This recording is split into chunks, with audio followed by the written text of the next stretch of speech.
रासलीला के प्रारंभ में सुखदेव जी सावधान कर रहे हैं कि ये कोई साधारण लीला नहीं है, ये भगवान की लीला है। वो रासलीला का प्रारंभ ही भगवान शब्द से करते हैं। भगवान पिता रात्रि शरदोत्फुल्ल मल्लिका वीक्षरन्तुं मनश्चक्रे योग मायामुपाश्रिता।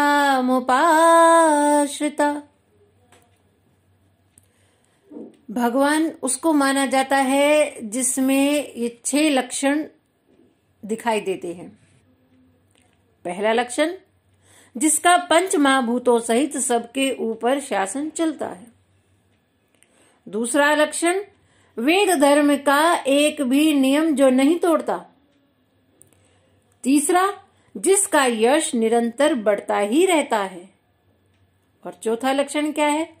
जिसके सौंदर्य का कभी ह्रास नहीं होता। पांचवा, जिसका ज्ञान अखंड है। और छठा, जिसका वैराग्य अक्षुण्ण होता है। ये 6 लक्षण जिसमें होते हैं उसे भगवान कहते हैं। भगवान तत्व का अर्थ ही यही है कि जिसमें कोई दोष ना हो। वो भगवान जो माया अतीत नहीं, मायाधीश हैं। शरद ऋतु में पूर्णिमा के दिन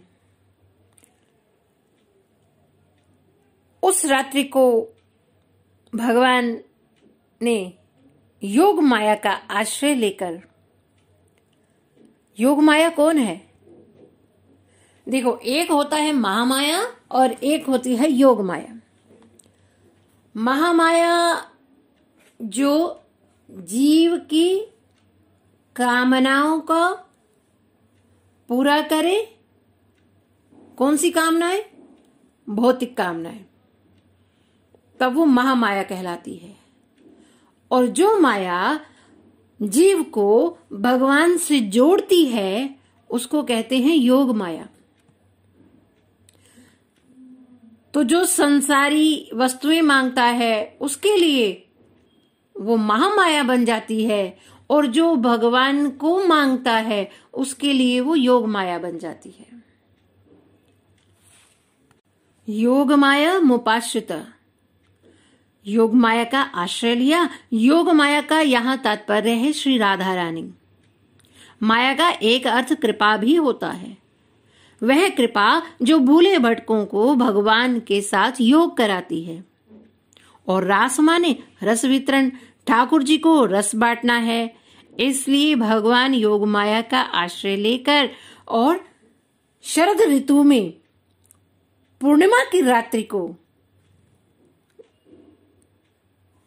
भगवान गोपियों के साथ रास करने की आज प्रभु की इच्छा हुई। इस लीला के समय भगवान की अवस्था केवल 9-10 वर्ष की है। तो आज ठाकुर जी ने दिव्य श्रृंगार किया। भगवान के संकल्प से ही यमुना तट पर बड़ा दिव्य रास मंडल प्रकट हुआ।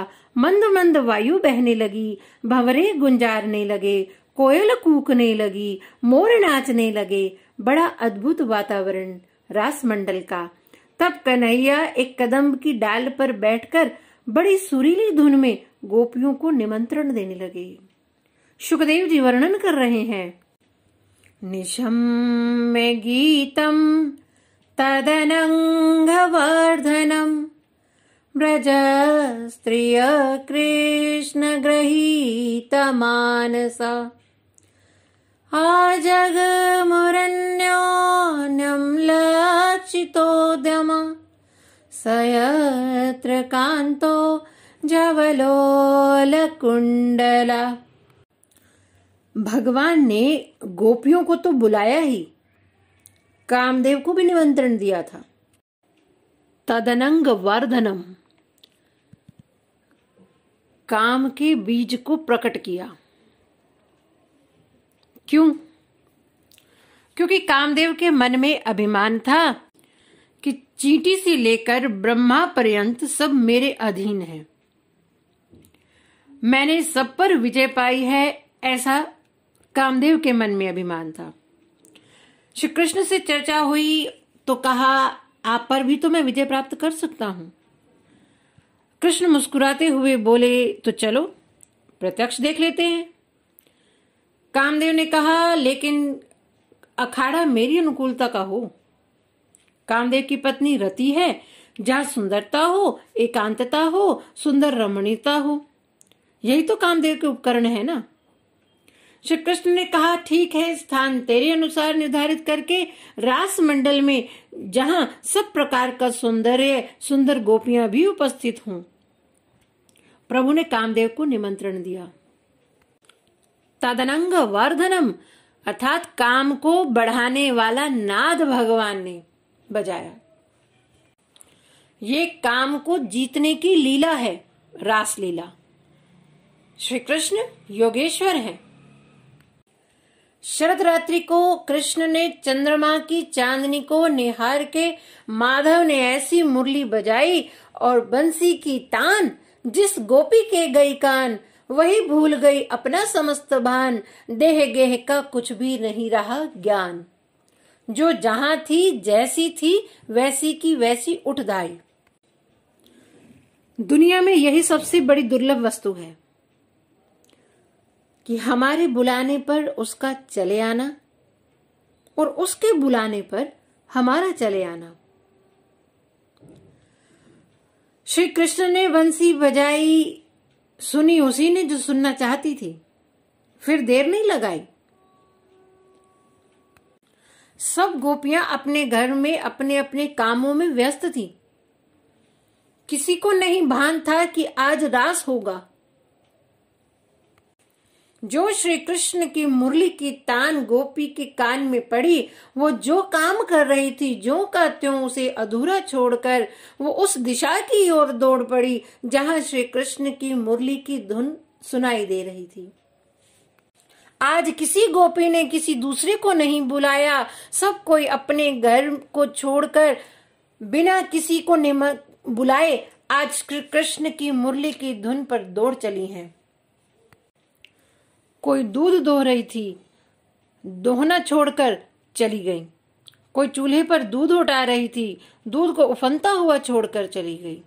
कोई हलवा बना रही थी, वो चूल्हे पर ही धरा उसको छोड़कर चली गई। कोई भोजन परोस रही थी पति को और वो परोसना छोड़कर चली गई। कोई बालक को दूध पिला रही थी और उसको बीच में ही छोड़कर चली गई। और कोई बड़े बूढ़ों की सेवा में लगी हुई थी, उस सेवा को छोड़कर वो चली आई। कोई स्वयं भोजन कर रही थी, वो आधा अधूरा मुख में रखा हुआ कोर लिए दौड़ पड़ी। और कोई श्रृंगार कर रही थी तो श्रृंगार को बीच में ही छोड़कर वो चली गई। कोई वस्त्र पहन रही थी तो उल्टे पुल्टे वस्त्र धारण किए और दौड़ पड़ी। उन गोपियों का मन श्री कृष्ण ने हर लिया था, इसलिए वे एकदम से विवेक शून्य हो गईं। किसी को भाई ने, किसी को पति ने, किसी को पिता ने रोकने की कोशिश करी, पर वो सुनती ही नहीं और दौड़ पड़ी। ऐसा लग रहा था कि किसी ने रस्सी से इनके हृदय को बांधकर कोई इन्हें अपनी ओर खींच रहा है। अरे, जब साक्षात प्रभु निमंत्रण दें तो कौन किसी काम में मन लगाएगा।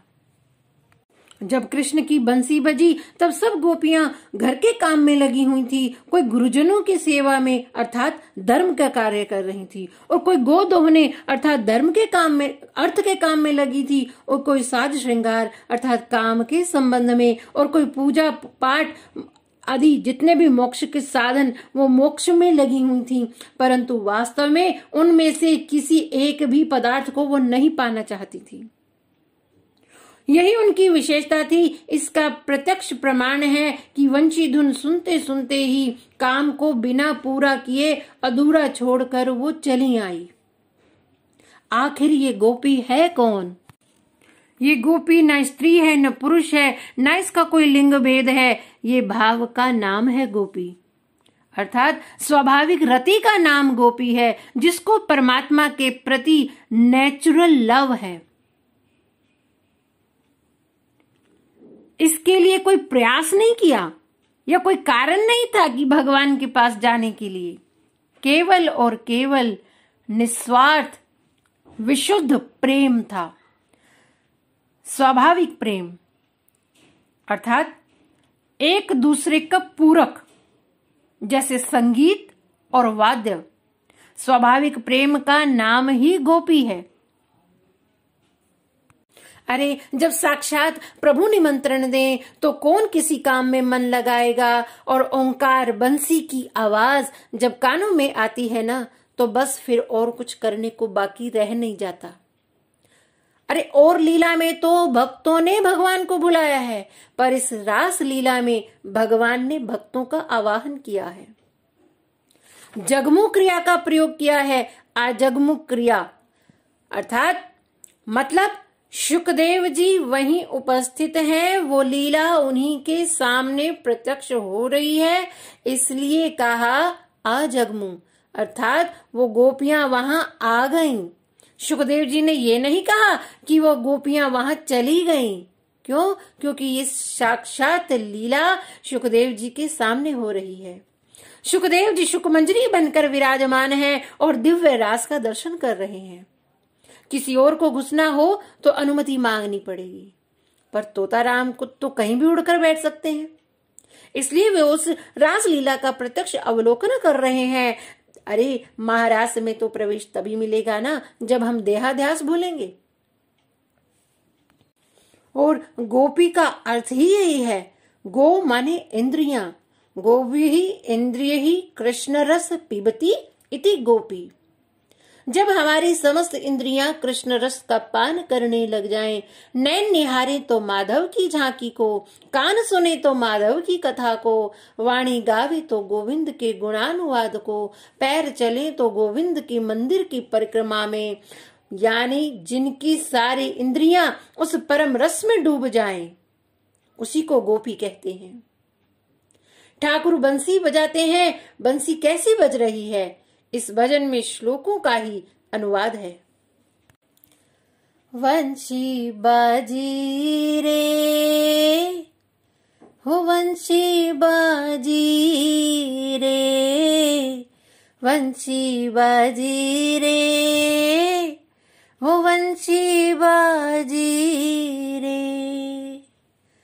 महाभाग जिन जिन सुनी वंशी, महाभाग जिन जिन सुनी वंशी, तज कारज सब भाजी रे, वंशी बाजी रे, हो वंशी बाजी रे।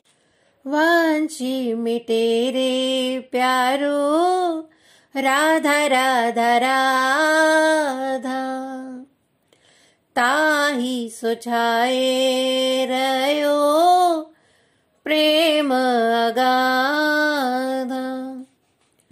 चहूं ओर चंद्रमा की, चहूं ओर चंद्रमा की, चांदनी हूँ छाजी रे, वंशी बाजी रे, वंशी बाजी रे।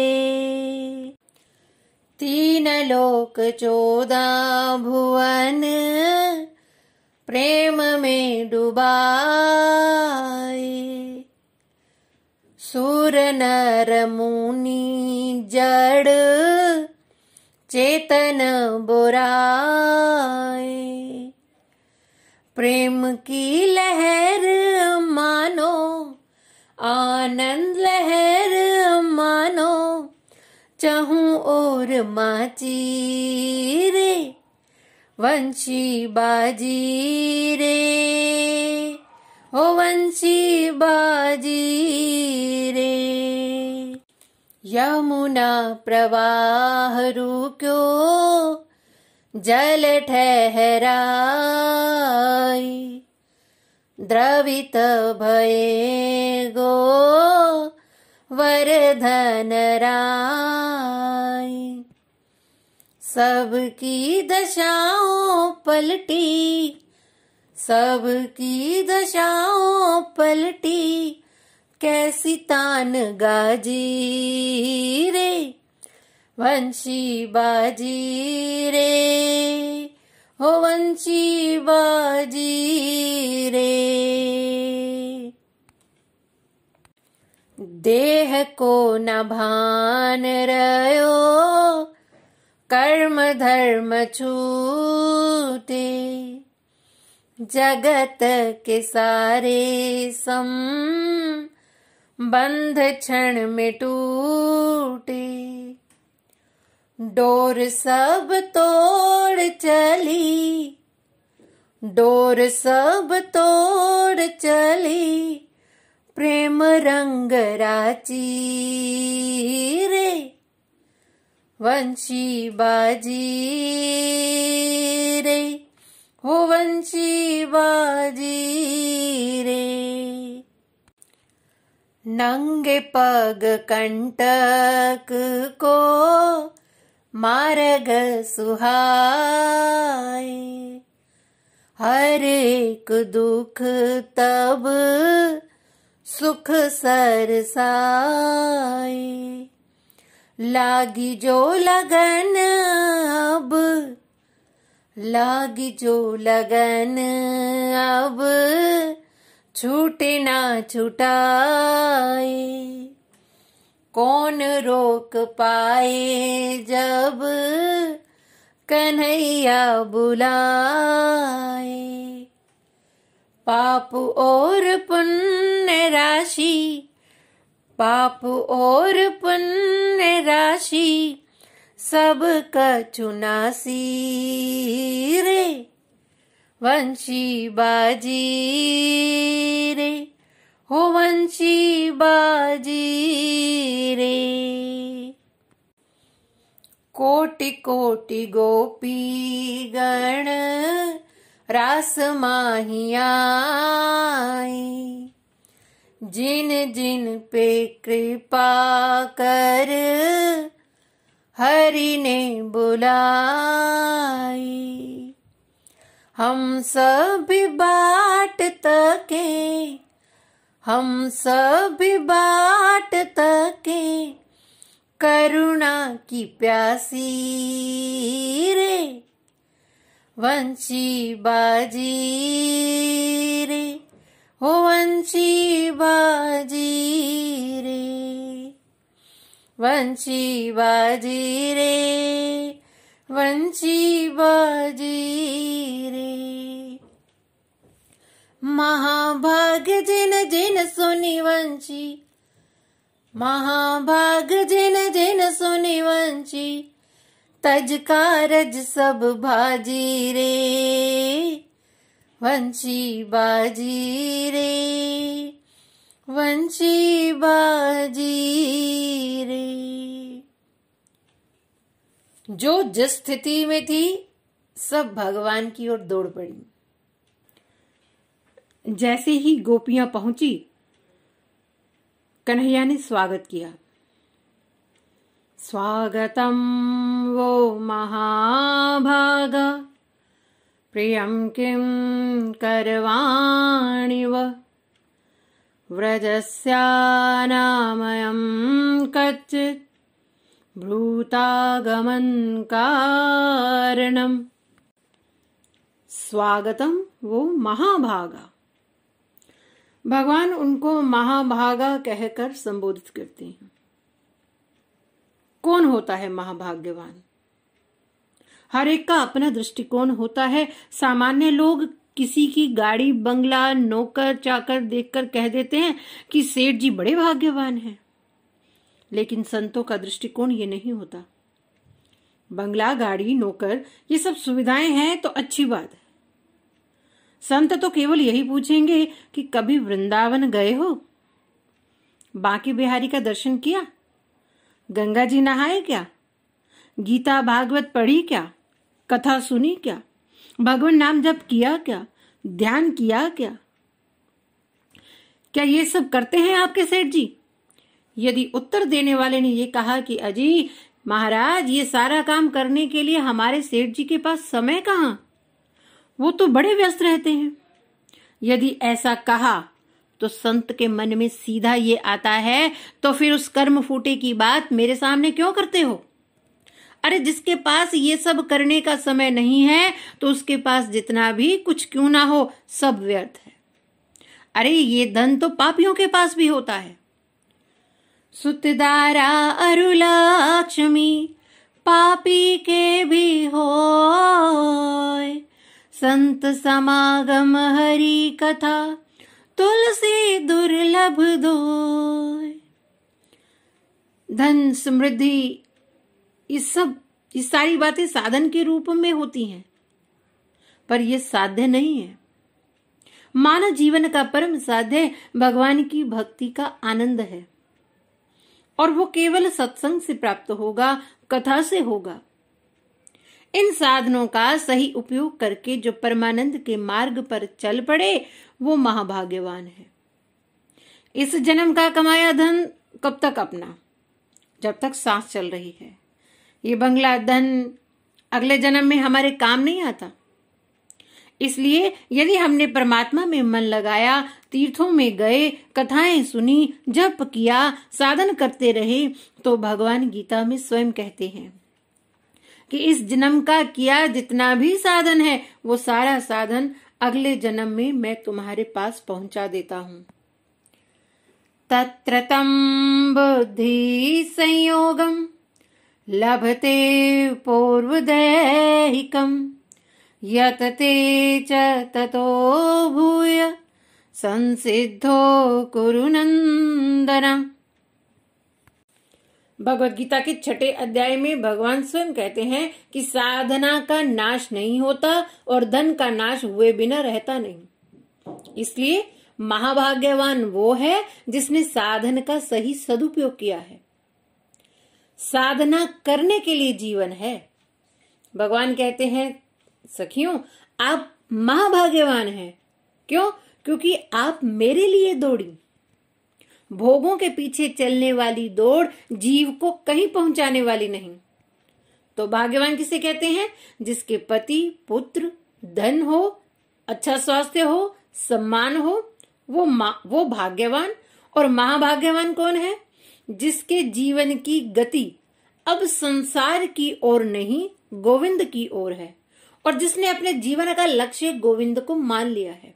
इसलिए भगवान ने गोपियों को महाभागा कहकर स्वागत किया। भगवान क्या कहते हैं?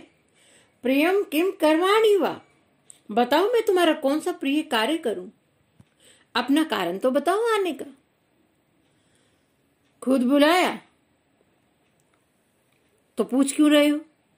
लगता है भगवान ये प्रश्न गोपियों से नहीं, गोपियों के माध्यम से हम सब जीवों से कर रहे हैं कि इस दुनिया में अपने आने का कारण बताओ।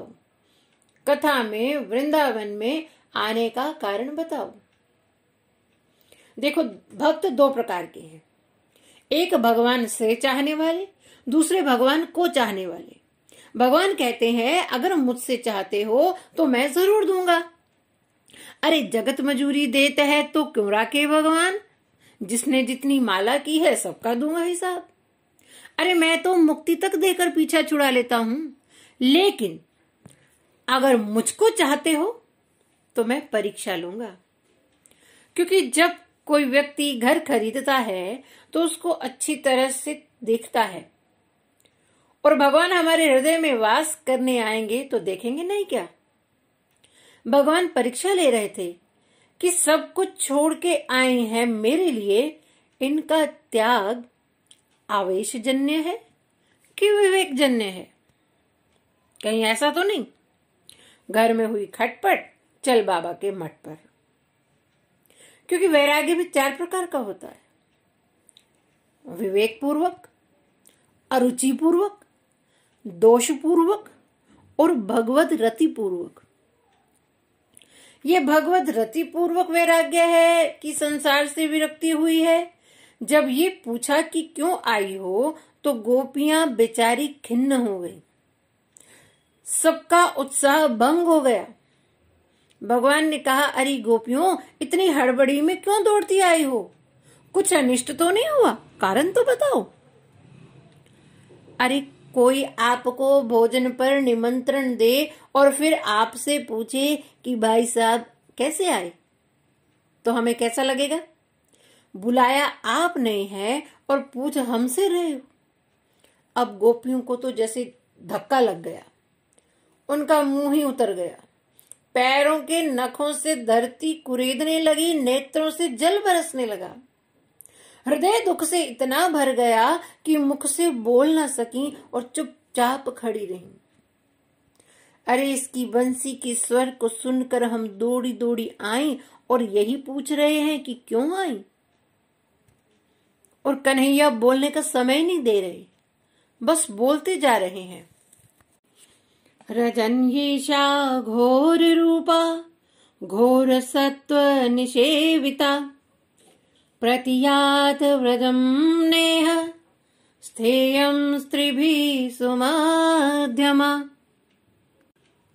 गोपियों के प्रेम की परीक्षा लेते हुए भगवान उन्हें भय दिखाते हुए कहते हैं कि अरे रात्रि का समय है, अंधेरा है, यहाँ रहना ठीक नहीं है, ये घोर जंगल है, तुम तुरंत लौट जाओ, जंगल में रुकना ठीक नहीं है।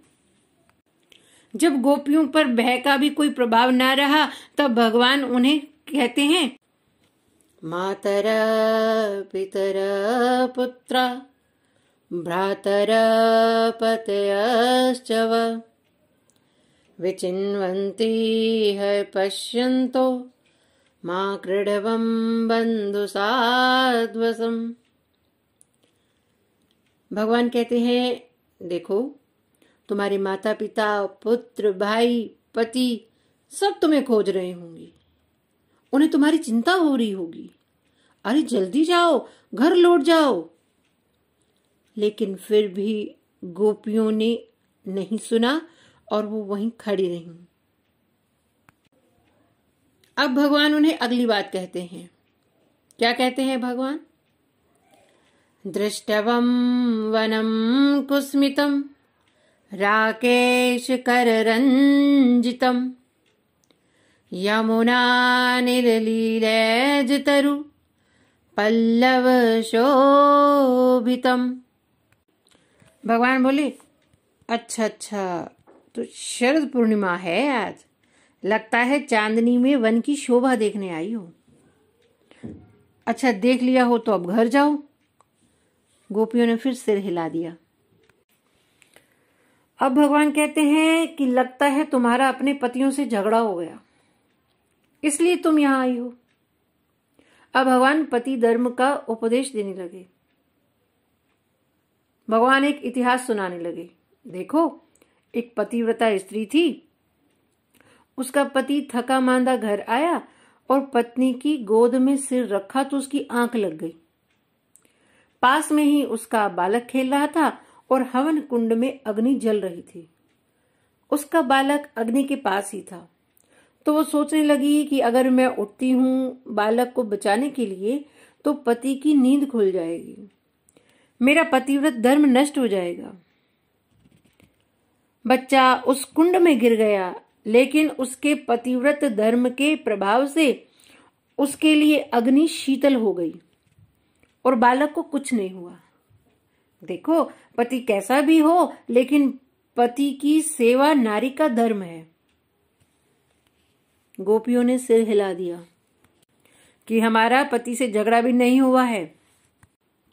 भगवान ने कहा, अच्छा तो फिर क्यों आई हो? ओ, मैं समझ गया, तुम मुझसे मिलने आई हो। देखो, जैसे नदियों का प्रवाह समुद्र की ओर होता है, ऐसे ही जीव मात्र का प्रवाह मेरी ओर होता है। देखो, संसार में जितनी भी नदियों के नाम है वो स्त्रीलिंग है, तो सारी नदियां पत्नियां हैं और समुद्र पति है। इसी प्रकार जीव मात्र भगवान का अंश है और भगवान अंशी हैं, तो जीव मात्र का प्रवाह भगवान की तरफ होता है, वैसे ही आप लोगों का प्रवाह मेरी तरफ है। तो यहां आप आ गई। अच्छा, अब दर्शन कर लिया हो तो लौट जाओ। अच्छा, अब हम कहें कि भाई हमारा प्रवाह तो भगवान की तरफ नहीं जाता। अब देखो, नदियों पर बांध भी तो बनते हैं ना। गंगा जी का 1% पानी ही समुद्र में और बाकी 99% पानी नहर में पानी जाता है और वो पानी खेतों में जाता है।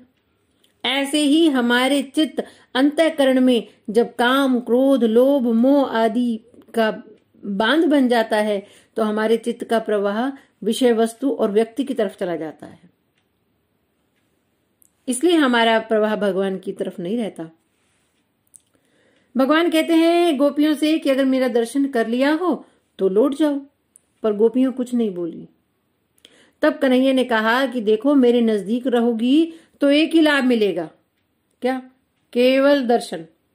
इसलिए लौटकर घर जाओगी तो बहुत से लाभ मिलेंगे। क्या लाभ मिलेंगे?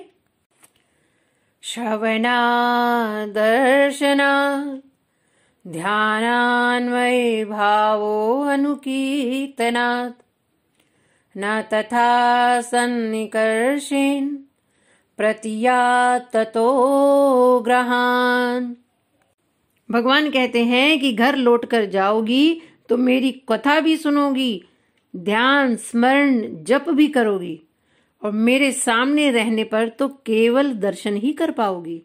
इसलिए प्रतीयात् अर्थात घर लौट जाओ। कन्हैया बोलते चले गए। पहले स्वागत किया, फिर धर्मोपदेश किया, एक भी सूत्र कन्हैया का चला नहीं। कितना प्रबल प्रेम रहा होगा। गोपियों को साक्षात परब्रह्म परमात्मा घर लौटाना चाहते हैं, पर गोपियों पर कोई प्रभाव नहीं पड़ता। देखो, धर्म को मानना चाहिए कि नहीं, और वो भी जो श्री कृष्ण उपदेश कर रहे हैं। चलो धर्म की बात छोड़ो, अपने प्रियतम की बात को मानना चाहिए कि नहीं?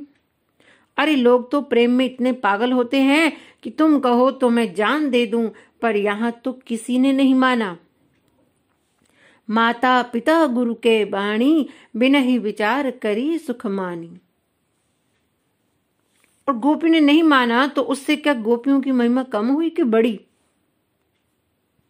देखो, इसमें इतनी बुद्धि तो लगाओ मत।